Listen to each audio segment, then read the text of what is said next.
Chapter 38, Strut and Fret. For Alexandra Mary Anderson. Strut and Fret. Ari looked up to the square of pale blue sky just beyond her window, the room about her seeming so much larger where she was sat, on the hearthrug before an empty grate. Nalia next to her, sat cross-legged with her skirts pulled about her while Fritha was at her side, legs stretched out and hair loose as she lounged against the fireplace with an easy grace, a large carafe of deep red wine set on the hearth between the three. The group had split up after they had left the order, Ari and the others returning to the coronet for lunch, while Nalia went with Fritha to see if Renal had any idea where the disgraced knights might be gathering. The pair returned an hour or so later with a potential location and in a much better mood for their trip. Fritha, who had been so sullen at breakfast, full of smiles as she told the table of their meeting with the old thief master. Of course, this had prompted yet another quarrel between Fritha and Anomen, though Fritha had borne her half with an almost playful civility. Or, at least that was until the three girls had retreated up to Ari's room, the wine they ordered going a long way to calming the very irate young woman. Ari glanced to her, the girl smiling as Nalia showed her some of her latest embroidery. Though the elf could understand Anomen's dislike of Renal, the squire knew how Fritha felt about the man and Ari did not know why he deemed it necessary to tell the girl of his distrust every time the thief master was mentioned. That Anomen had been irascible lately was putting it mildly, and Ari wondered absently what could have troubled him so, though she suspected from the restraint Fritha was showing, at least in the squire's presence, that the girl may have a good idea. "So why are you enamored with the sparrow today?" asked Fritha abruptly, Ari glancing up to find the two looking at her, and it took the elf a moment to realize she was speaking to her. In a what? In an ill humor, Ari, explained Nalia, giving Fritha a fond if exasperated look as she sipped her wine. Ari bit her lower lip with a frown. "Oh, well." She had attended the circus last night, walking through the gloaming streets as she made her way to the promenade alone. That Herr Dallas had been unable to join her had been disappointing at first, but she had soon found herself looking forward to the chance to catch up with her friends and uncle, uninterrupted by the more formal atmosphere that would accompany the entrance of an outsider. But she arrived to something quite different from the easy air of reunion she had been expecting, everyone greeting her and clearly uncomfortable behind their smiles, though were denying it, and it was only when her uncle had arrived that she had discovered the reason for their disquiet. Ari sighed, the girls still patiently waiting for her to begin. "I'm not angry with Herr Dallas, not at all. It's just last night when I arrived at the circus without him, everyone was acting so strangely, and then when I asked my uncle why, he said that they had noticed Herr Dallas was not with me and they thought we had separated." Nalia frowned slightly. "That is an odd assumption to make." "That's just what I said," Ari cried, the girl's agreement bolstering her. "And Uncle Quail said, he said that it was not that they did not like Herr Dallas, but with us being so different they had not expected it to last." Ari let her mind drift back to the night before, picturing her friends as they had been, stood about her in an uncomfortable silence that was a stark contrast to the brightly colored costumes they were still wearing from their last performance as Quail gave a voice to their concerns. Of course, she had refuted it vehemently at the time, and their group had eventually returned to the easy camaraderie she had been expecting. But Ari could not seem to forget their words, and though it was hardly Herr Dallas's fault, she was finding it difficult to speak with the man that day, her thoughts and feelings towards him all a jumble. Something not helped by the unsettling darkness she had sensed in him only the previous morning. Ari had always known he was tiefling, but she never really realized what that meant before, and the fact that he was actually part demon and very different from her was an idea she could not seem to shake. "Well," came Fritha after a moment, the girl sending Nalia the same wary look her circus friends had shared as she continued gently. "You can't really blame them, Ari. I mean they were probably only worried for you, and you and Herr Dallas are very different, you used to say as much yourself sometimes. Well, yes, Ari conceded, hastily trying to explain the difference, but that was before, when I was less certain of his feelings, the way he would never speak of the future, but now. Though he will still never speak of it directly, only the other day he said. She smiled and flushed soundly. He said that some birds pair for life. Fritha glanced to Nalia and the two burst out laughing, Ari folding her arms with a disgruntled sigh. Oh, be quiet. I thought it was really sweet. Oh, we were only playing, soothed Nalia, taking another sip of wine as she patted her arm. Besides, of all things, courting is thoroughly subjective. I remember when I was attending a tournament a couple of summers ago in Riyadh with father. I was quite well acquainted with the sister of one of the knights competing, and before the joust her brother sought me out and told me he would struggle for victory in my name. Ari smiled, feeling a pleasant flutter just under her ribs as she imagined it happening to her. Oh, that's so romantic. Nalia quirked a stern eyebrow. Is it? As I pointed out to him, he was aiming to win anyway, whether for me or himself, so it was hardly a sacrifice on his part. Ari sighed as Fritha laughed delightedly. The romance of such chivalry was clearly wasted on them. Gods, I can just see you doing it as well. Fritha cried, still beaming. What did he do? Nalia shrugged nonchalantly. Stormed off in a huff. I got a bit of a reputation as a shrew after that. She smiled wryly. No wonder I ended up betrothed to Isia. Even Ari joined in the laughter that time, Fritha kneeling to refill their cups, the girl shaking her head with exasperation. Knights? Are they all of a sort? I'll warrant a Nomen would have acted in exactly the same way. They all speak so prettily and say such mean things. I don't know, considered Nalia thoughtfully. Squire Simon seemed most amicable. Fritha grinned. All right, I take it back. He was quite lovely actually. He could certainly give our own squire some lessons in charm. Can you imagine? She laughed, catching up Nalia's hand and holding it to her chest as she continued deeply. My lady, I don't know if it was those 10 pints of mead I've just necked, but you're looking particularly beautiful. Nalia laughed, pulling back her hand to bat Fritha lightly, and Ari smiled, drawn back to her previous musings. Do we know why a Nomen is so quick-tempered at the moment? She asked the room, though her question was meant for Fritha, Nalia turning towards the girl as well and suddenly frowning. Yes, I could hardly believe it earlier. He was berating you about Renal again. Now don't you getting involved, dearest, Fritha warned, patting her arm. The last thing we need is for it to grow into a group-wide squabble. I'm sure the whole matter will just blow over if we all keep our patience with him. Just as you were? Asked Ari innocently, fighting against a smile as she recalled the girl's previous fury. That man. That overbearing lout. One more word about us working with the thieves, just one, and I'll wring his bloody neck. Fritha smiled sheepishly into her cup. Exactly. Ari and Nalia laughed warmly. If Fritha knew anything of the squire's sudden ill humor, she was saying nothing. And since we're on the subject of patience, Fritha continued playfully, do you have any plans to let Herr Dallas know why you were trying his this morning? Ari's smile faded.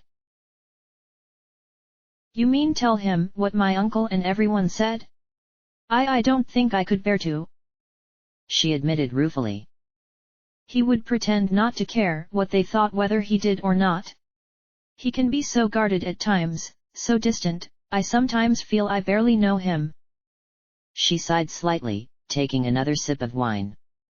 It is a shame he's not an elf, at least then we could share reverie.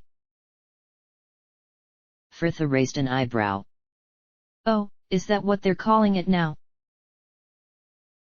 Cue raucous laughter from the girls, but even as Ari giggled along with the pair, she could not help but wonder whether Herr Dallas would have agreed to share reverie even if they could.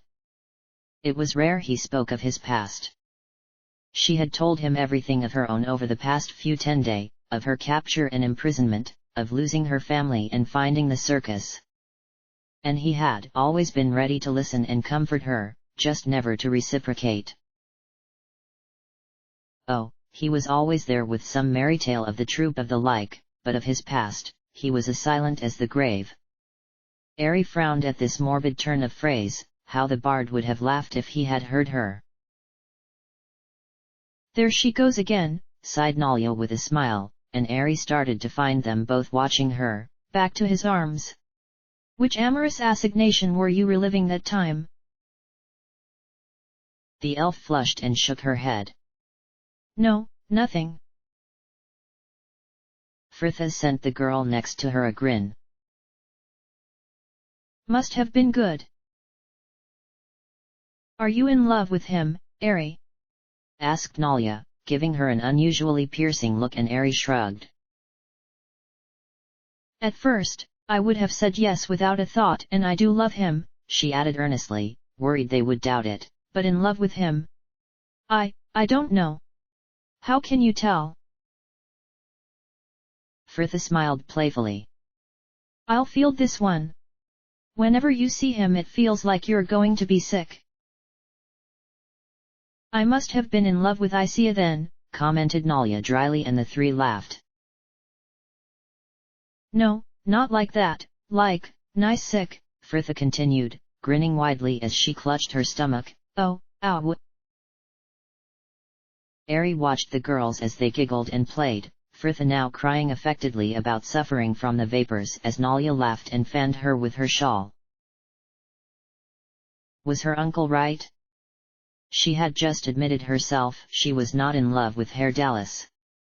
She had hoped such would grow with time and intimacy, but perhaps they were too different.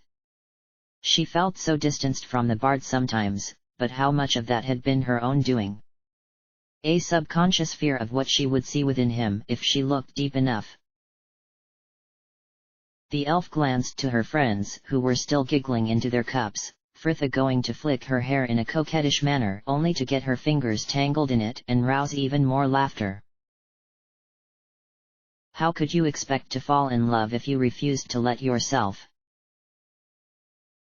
Ari smiled slightly. The answer was, you could not.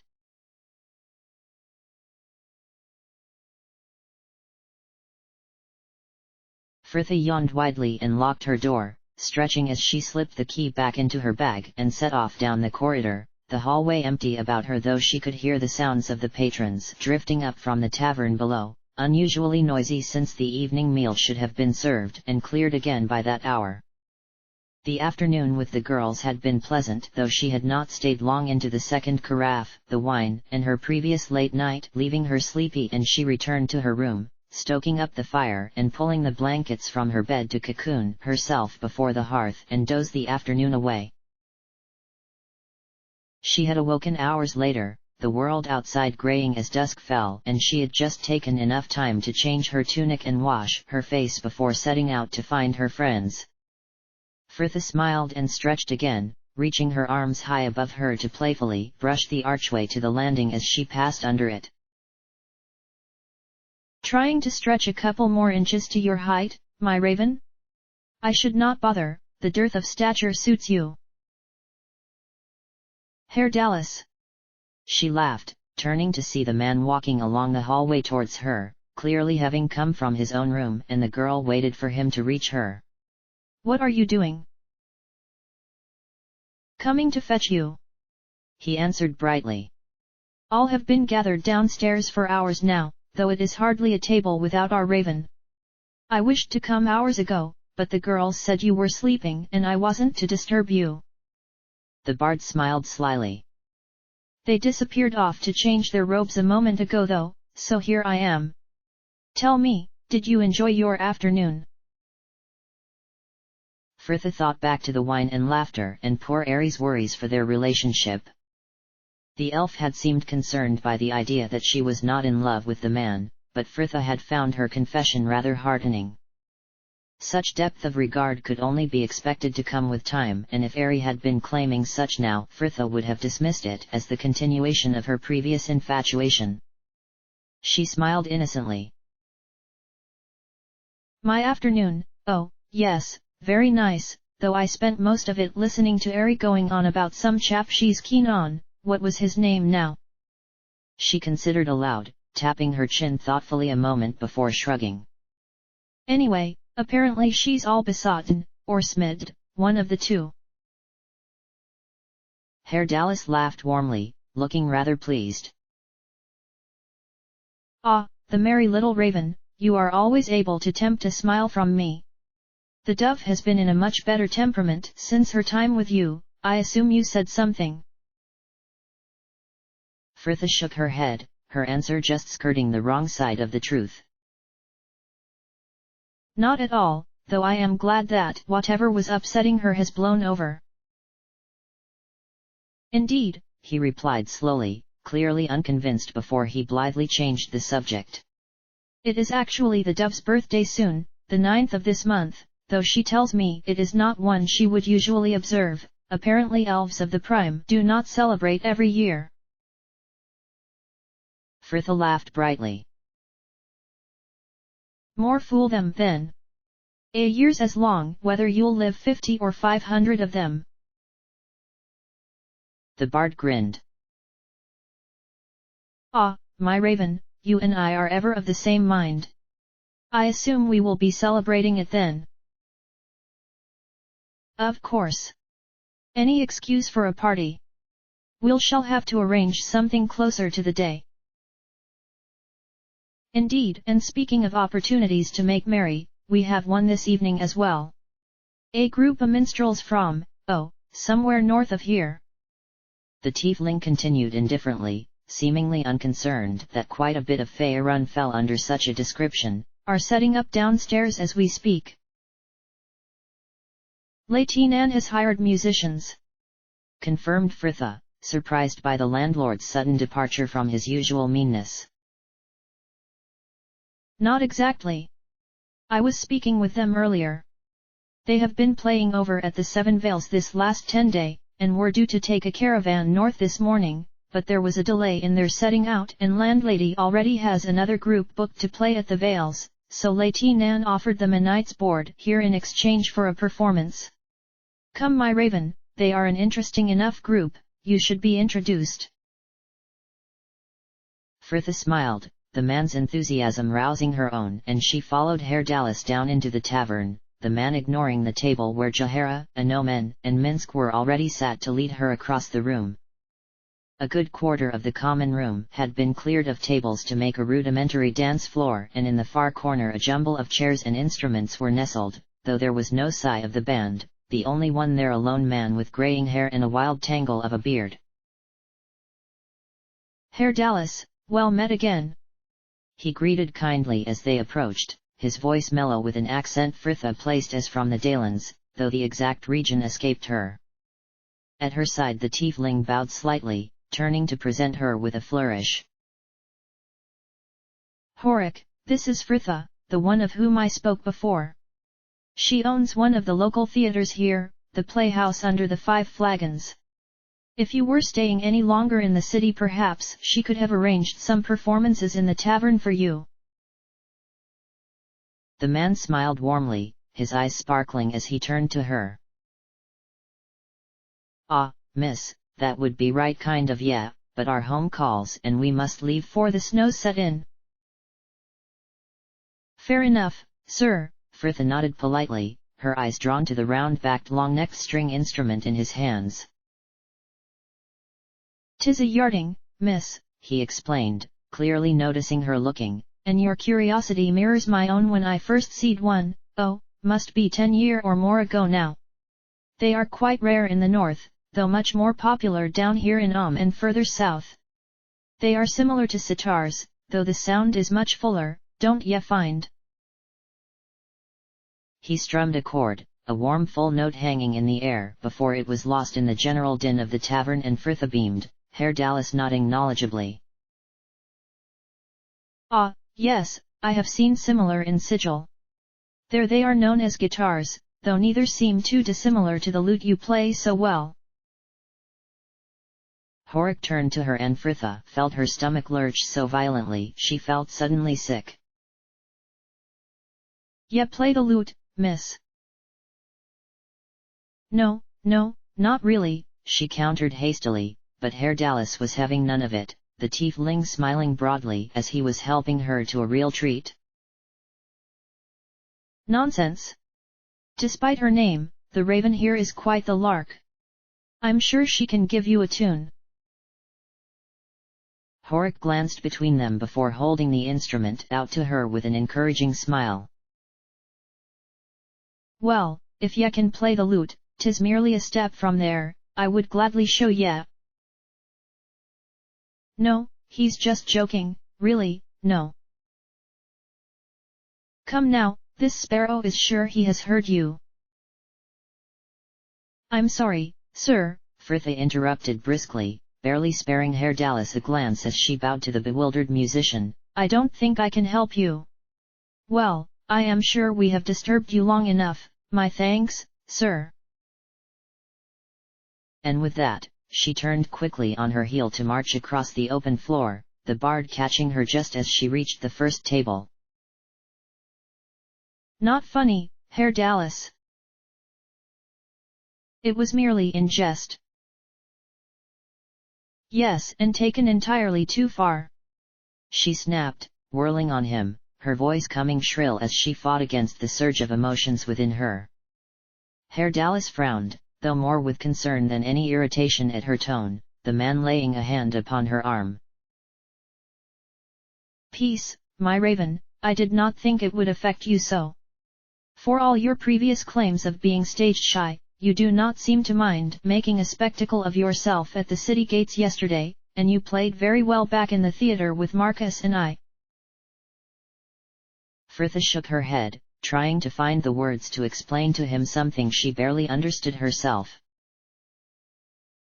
That's different, you and Marcus were playing too. And besides, I can do anything if it's not supposed to be serious, if it's just to make people laugh. But to be stood there, with people watching me and not laughing, but just thinking things. Fritha shook her head again, her face growing hot even as she imagined it. Oh, no. That would be horrible. She glanced up to find Herr Dallas still staring at her with a bemused look, a smile slowly spreading across his face. Why, I do not even believe the playing has anything to do with it, you merely do not like people looking at you. Well, no, not unless I'm prepared for it, she agreed crossly. His incredulity at something she thought quite reasonable was rather annoying, though the bard just laughed. Well, whatever the reason, it was not my intention to upset you. I am sorry, Fritha. His hand was still about her arm and he squeezed it lightly as he spoke. Herr Dallas did not usually apologize for anything, nor use her name, and the whole thing felt like much more than his words suggested. The tiefling smiled suddenly and released her. Come, let us return to the table. I much prefer it when it is the nightling upsetting you and I can step in with some well-placed wit. Fritha nodded, already feeling rather silly about her outburst, and she was glad that Herr Dallas seemed happy to forget it had even happened as they moved to join the others. A cup of wine and some laughter later and their group was finally complete as the girls arrived back at the table, both flushed pink and quite giggly, Airy glowing in robes of yellow while Nalia looked just as fair in a dress of dark blue, the garlands of amber leaves she had embroidered about the neck complementing her hair most beautifully. Fritha, you're here, Airy smiled. We went to call for you, but you had already left. I suppose Herr Dallas beat us to it. She laughed, sending the man a mildly reproving look as she took the seat next to him, the elf hesitating a moment before leaning over to plant a kiss on his cheek. The table about them seemed to stop at this unprecedented display of affection, the man himself looking rather surprised but pleased all the same, while Fritha and Nalia hid quiet laughter in their sleeves, though any comments were forestalled as the band started up, Herr Dallas instantly asking the elf to dance. And the evening passed pleasantly in a round of music and dancing, the revelry as good a distraction as any from his worries as any ARandomAud rather enjoyed it, though he himself did not partake, content enough to sit at the table with Jahara watching as Herr Dallas and the girls and, on occasion, even Minsk joined the other couples on the floor. ARandomAud gazed out of the window next to him, the street outside reduced to deep blue shadows as the hour grew later. The musicians were having a break between pieces, Herr Dallas taking the opportunity to collect another round of drinks from the bar while the rest of the table talked quietly.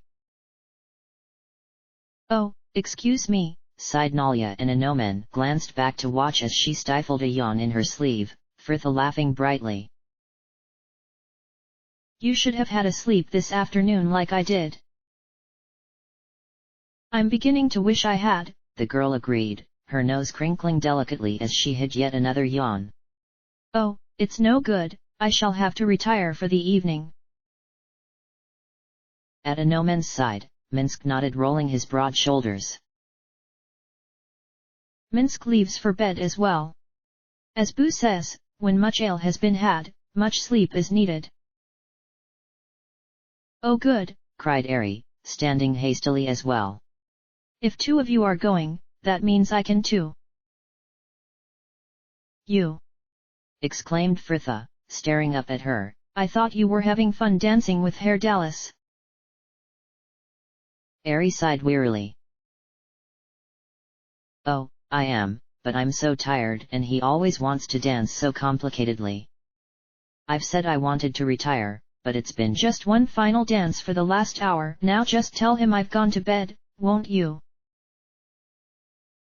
Fritha shrugged mildly.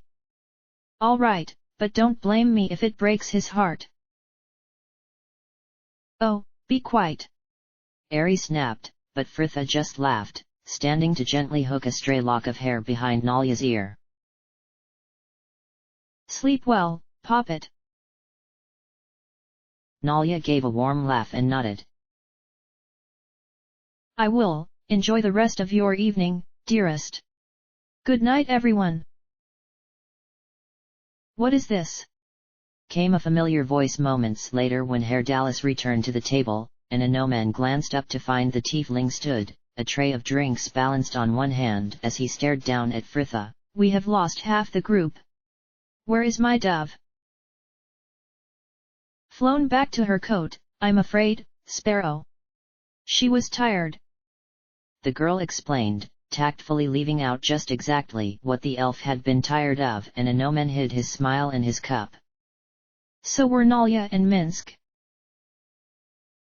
"Ah well," Herr Dallas sighed, setting down the tray as across the tavern the first few strains of a Bransl began to play. "A pity, to be sure. But I will settle for your hand if you will deign to lend it, my raven." ARandomAud frowned, riled by the way the man was so blithely presenting her with the fact she was not his preference. But if Fritha was injured by this insensitivity, she was hiding it, the girl merely giving him an appraising look, her eyes sparkling with mirth. "Dance with you? Well, beggars can't be choosers, I suppose."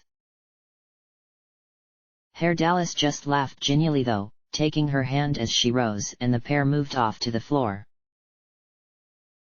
ARandomAud watched them as they joined the rows of people already there, the girl tapping her foot to the beat as they found their place and began.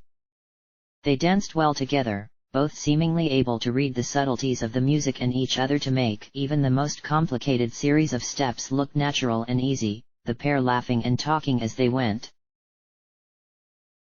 ARandomAud thought they would rejoin himself and the druid after a few dances, but it was not so, the pair moving off to chat with the musicians in the breaks between the sets, and it was at least an hour later before they returned, Fritha dancing over to their table, a cup in her hand and a smile on her face, the tiefling not far behind her. "Hello, you two, enjoying the music?" she asked, turning to him with a smile. And Anomen suspected the wine had helped warm her to him since their last argument. "You should come and have a dance, Anomen. Lighten your heart along with your heels." Herr Dallas smiled broadly as well, though his eyes remained narrow. "Indeed, I'm sure Fritha could teach you a thing or two, knightling." Anomen frowned, though more at the bard's tone than Fritha's invitation. "No, I do not think so." Fritha just shrugged, but the tiefling remained undeterred, turning his attentions to the woman next to him. "Come now, my good druid, take a turn with me, I'll even let you lead," he added cheekily, and the woman snorted, a wry smile pulling at her mouth. "Tempting though such an offer is, I will have to decline." Fritha turned to Herr Dallas with a sigh. "Sorry, Sparrow, looks like you're with me." The bard smiled, taking her arm as he made to lead her back to the floor. "In all things, my raven." Anomen turned away from them, feeling unreasonably irritated and taking a long draught of his ale as he waited for it to subside, Jaehaera across the table and watching him with a contemplative look. "You know there would have been no harm in accepting her offer." Anomen bristled, the feelings of annoyance rising. "And yet I note you refused as well." "Yes, but I did not wish to dance."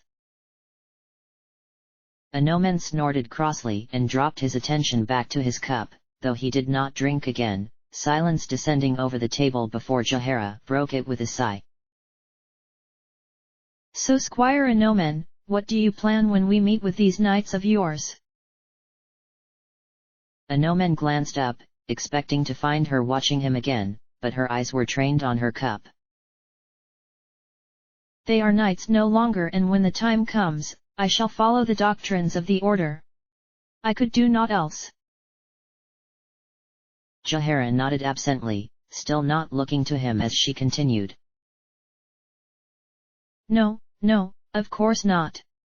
It is important, the service of those you have sworn alliance to, and yet it is more than that. It is not just a simple contract, soulless and barren, it is friendship, loyalty." The woman sighed and shook her head. "The others would not understand it, the knowledge there is always something to which you belong, that will fight alongside you, that embodies your ideals as though an extension of yourself, until you wonder if you could even stand apart from it."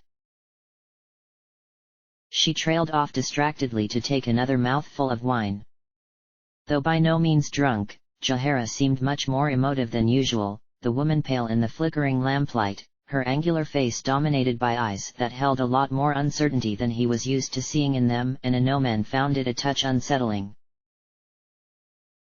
A silence had fallen between them again, and the squire glanced absently over to the floor, barely a handful of couples sweeping about it now, the late hour no doubt to blame, and he found Fritha and the bard easily.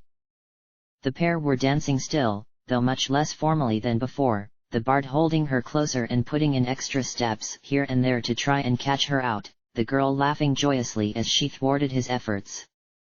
Anomen frowned, glad of a reason to change the subject. "Those two seem to be growing rather familiar. Do you not think something should be said?" he prompted as the song ended, Herr Dallas kissing their still entwined hands fondly as they made their final obeisance. But Jaehaera just smiled and shook her head. "My worries concerning those two were long ago laid to rest." She sighed deeply, emptying her cup as she rose from her chair. "Well, this day has been long enough for me. Good night, Anomen."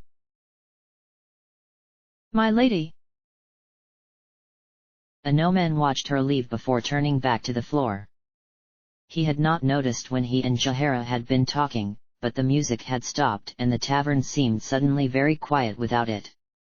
He let his eyes find the pair again, now laughing and talking with the band as they packed up. Herr Dallas was sat upon a table, a casual arm about the girl perched happily next to him, Frithha stifling a yawn as she rested her head upon his shoulder, and Anomen felt a twist of irritation in his stomach. He did not care what the druid said, he was of the Watchers and had once had a sister of Frithha's age. He knew an infatuation when presented with one. Anomen sighed and emptied his cup, turning contemplatively to the bar. He needed no more ale, he was tired and had drunk enough that evening that sleep seemed likely. But part of him did not want to leave yet, not when it would mean Frithha and Herr Dallas would be left alone together, and Anomen wondered absently how long he would feel compelled to persist with his foolishness before his tiredness won over and he retired without them. Frithha left the tiefling to it after a few moments though, dropping lightly from her seat to drift back to his now empty table, the girl looking tired but blissfully happy, her pale cheeks warmed to a mellow pink, and Anomen felt another twinge of annoyance. "Hello Anomen," she sang, a slight frown creasing her brow as she continued, "what are you doing still down here? The moon must be well risen by now." The squire dropped his attention back to his cup, suddenly melancholy. "Sleep does not hold the rest for me it once did." "Ah, yes," the girl continued gently, "the dreams of your sister. I am sorry. It's not easy seeing one's lost to you, is it? The sages say you can never think too long on those departed, but I find a balance between living and remembering serves me better." "Indeed, you were certainly focusing on the former aspect of that this evening, though I wonder whether diverting yourself so may not have been a touch ill-advised," he warned, adding when she persisted to look confused, "I do not think it was appropriate for you to have been dancing like that with Herr Dallas. What would Ari have thought?" Frithha just shrugged though, looking supremely unconcerned. "I really don't think Ari would have been bothered, and if you were, you should have come and danced with me when I offered." Anomen felt himself flush, temper and embarrassment rising as one. "And make a fool of myself along with you," he snapped, but Frithha merely sighed tiredly, sending him a measured look. "I wonder sometimes if even you yourself believe what you say, or whether it is just you have always said as such and you feel others will expect it of you. Good night, Anomen." And with that, she downed the last of her wine and tripped off towards the stairs. Anomen watched her go, feeling tired and frustrated. Why did he find her so difficult to talk to?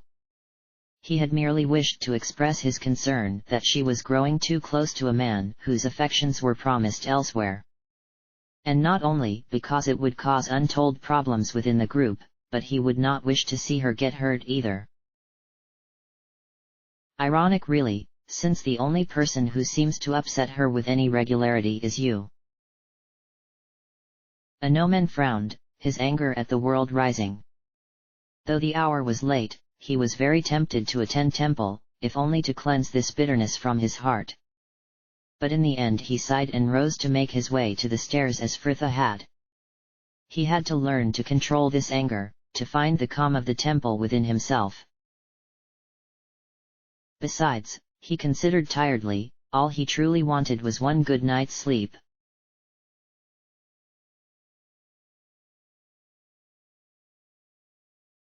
Frithha returned to her bed in much better spirits than when she had left it that morning. The combination of wine and dancing had left her warm and contented, and to the point where even the squire's insinuations could not mar it, and she had had little trouble in getting to sleep that night. How unfortunate then, she considered later, that it had not lasted past an hour. Frithha stirred, a noise on the edge of her senses pulling her from sleep. Slowly she opened her eyes and lifted her head from the pillow, her temples throbbing as she did so, and she suddenly regretted the liberal amounts of wine she had been so enjoying earlier in the evening. There it was again, a knocking. The room was dark and empty about her, cool now the fire had died, and her skin bristled as she threw off her blankets and made for the door. Frithia squinted in the light of the hall, and her frown remained as she looked down to the disgruntled form of Mek. You again! For the love of Ilmater, that playhouse had better be in flames as we speak. But the boy did not have chance to reply, as further along the hallway another door opened and the disheveled, scowling form of Jahara appeared. Frithia, what onto real are you doing you, oh? She tailed off, finally noticing the boy at her side. Frithia sighed. Just go back to bed, I'll go and see what the problem is. I wouldn't be doing that, lady patron, offered Mek gravely. You might be needing your friends along for this un.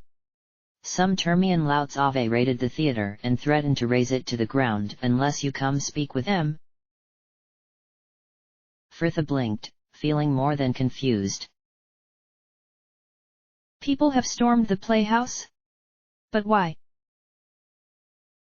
Well, from what I gathered, Jenna pulled me out. Oh there, they think the play is insulting. Frithia scrubbed a hand across her face, the beginning of a headache already gathering behind her temples. Wonderful, just wonderful. All right, Mek, in here. She sighed, gesturing absently to her room. Jahara, can you get the girls up? I'll throw something on and then wake the others. The druid nodded once and moved off down the corridor as Frithia turned to follow the boy into her room. She took up her tinderbox, lighting the first candle and then passing it to Mek to do the rest as she stepped behind her screen and started to change. What were they doing there at this time of night anyway? It must be almost midnight. Frithia continued as she heard the familiar creak of the chair and guessed the boy had helped himself to a seat. They were rehearsing that scene where the mage declares his love for the girl, the boy explained, his disgust at such soppiness audible. Only a gold weren't happy with it and said they weren't leaving till they had got it right. I imagine the attack were quite welcome in the end. Has anyone been hurt? Nah, they seemed more bent on frightening than arming, not that lot didn't need much persuading. Book o' sissies. The leader just shouted some talk about the play being an affront to his proud Termian heritage and tore a backdrop down, and a gold was running out. Oh, they're crying like a little girl and the others weren't far behind. I am. Frithia snorted at the image of it, straightening her tunic and finally stepping round the screen as Mek was lost to laughter.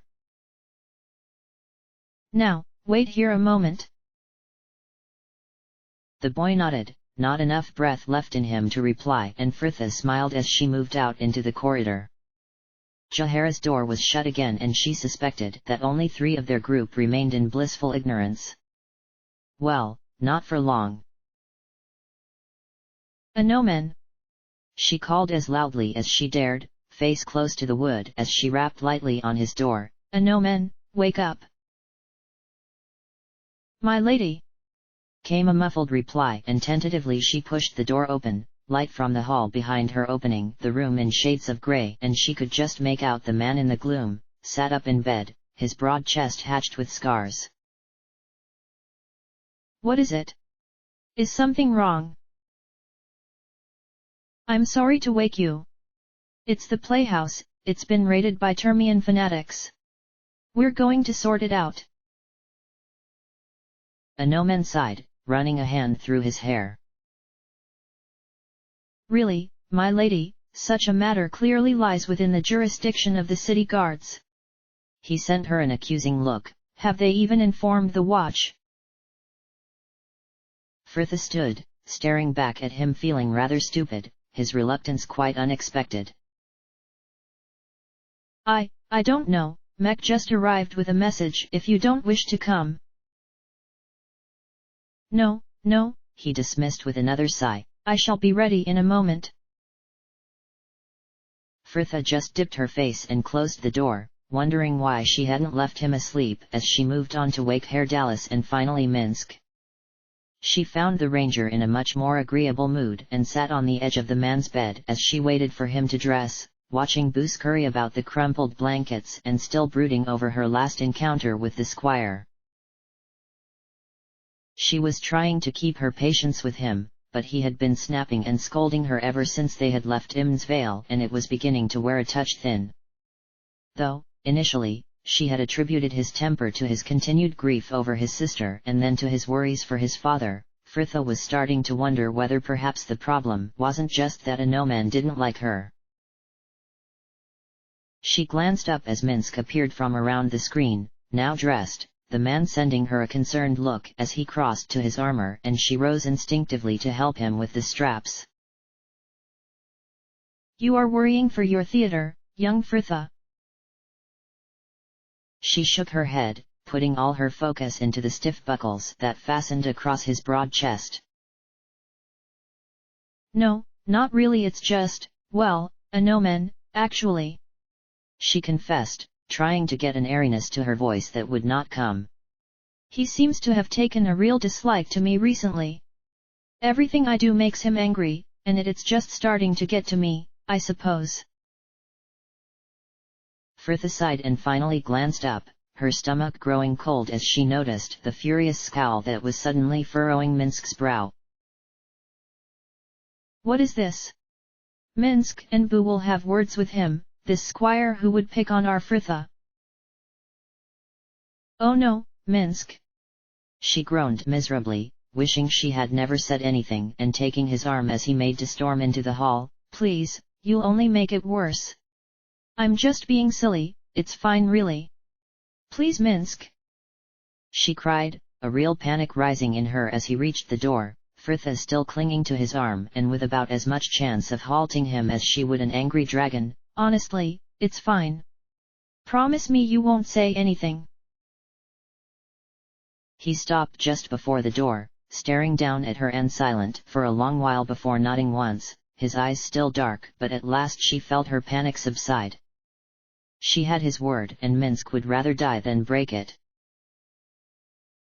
Still, that did not mean he had to like it, she considered practically as they finally moved into the hallway, the others gathered there, pale and tired, Anoman among them, and looking quite confused by the angry scowl Minsk was sending in his direction. Fritha sighed and forced a smile as, outside, the bells across the city sounded midnight. Another new day in the city of Coin. End of chapter.